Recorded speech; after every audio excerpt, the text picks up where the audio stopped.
právě jsem se umyla a za chvilku mi přijede přítel a jdeme do prádelny a potom nevím, co budeme dělat. Táňa a Kit Ivan, ten díl druhý trimestr, takže tak.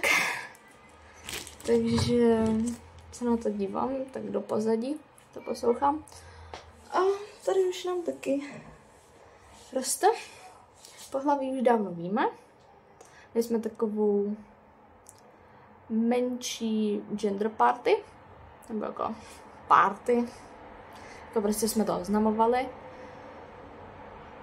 A jako byly smíšený pocity celé těhotenství a zároveň ještě jaký to bude, ještě mi zbývá měsíc a půl.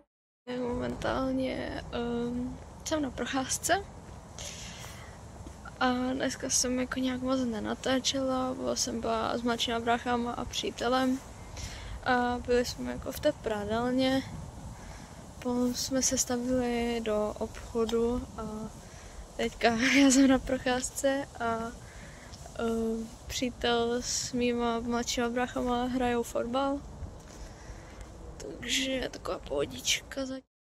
Tak tady je takový menší room tour, kde jsme jeli na takový menší výlet s přítelem na Airbnb do Bielsko-Biała. Tak to vypadá zvenku to Airbnb, kde jsme byli s přítelem. Tady tohle video je po pár dnech, kdy se přítel s mýma bratrama snažili driftovat na parkovišti.